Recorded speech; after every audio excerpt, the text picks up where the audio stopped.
to another Wedding Wednesday. For the past 3 weeks I have been doing wedding related DIYs, and honestly this week's project makes me so happy because I literally took items from the plumbing section of the hardware store and just created the most beautiful centerpiece that you can actually put on your wedding table, and it looks so elegant. And I kind of feel like this might be my favorite type of DIY because I'm taking items that you wouldn't normally think to use and just creating this beautiful piece. So what I'm using are copper pipes, and I really love the look of copper contrasted with flowers and greens and things like that. I think it creates a very elegant look while also being very understated. Another thing that I really love about this is that it's not just for weddings. You can use it again afterward, or you can create it simply for displaying around your home on a dining table or a console table or anything like that because it just looks really cool. So let's get started.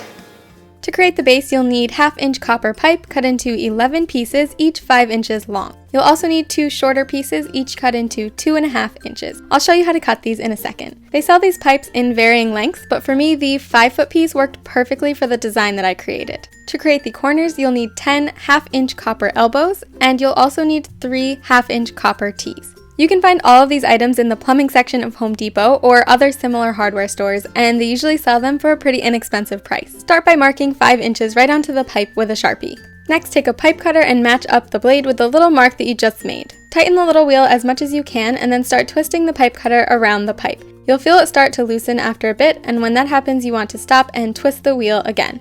Continue doing this until the pipe gives way and it splits into 2 pieces. Repeat this process until you have as many pieces as you need. To create a design for your candelabra, I would recommend sketching it out on a small piece of paper a few times until you find a design that you like. Next, sketch it out roughly to scale on a larger piece of paper and then use that as a template for your pipes. This is the design that I came up with because I was picturing it on a wedding table and I wanted it to be logical, but I also really like the shape of it. So if you're feeling really creative, you can play around with different shapes and come up with your own design, or if you like mine, you can use that too.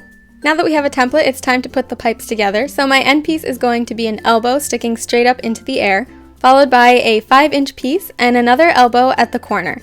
You can see that you'll just continue doing this, putting elbows at the corners, and on the longer sides I used a T connector in the middle and connected 2 of my 5-inch pieces. When I got to the top, I used my 2 smaller 2.5-inch pieces and connected them with the T connector as well. And the reason why I'm using a T connector at certain points instead of just a longer piece of pipe is because I want to put a candle there. So I need something to stick the candle into. Finish off the rest of the base doing essentially the same thing that you did on the other side, since it is pretty much a copycat of what you already did at the beginning.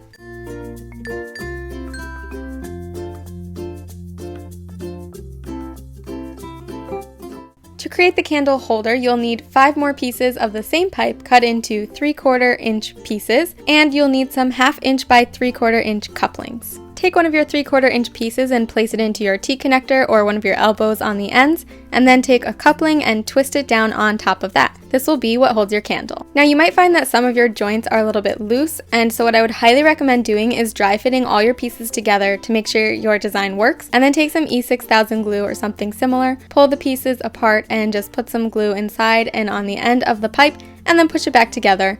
Let it dry for about 24 hours before using it. Now it's time to place your candles, and I'm just using white taper candles of varying heights just to give it a little extra dimension.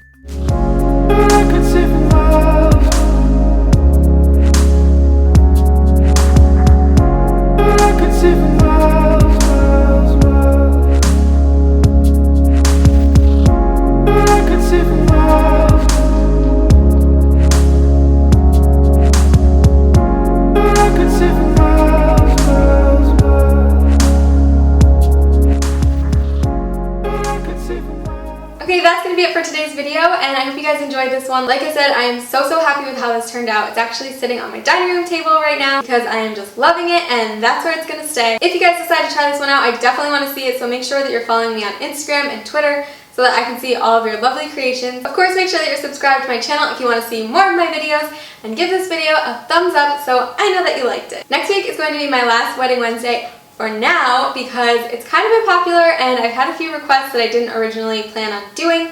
So I think I'm going to sporadically do some wedding DIY videos. So if that's something you guys want to see, make sure that you leave any comments below if you're planning a wedding or helping someone plan a wedding and you have any requests or you want inspiration. Let me know because I am happy to come up with some things and I just really love doing these types of videos. So for now, I'll see you guys next week. Bye!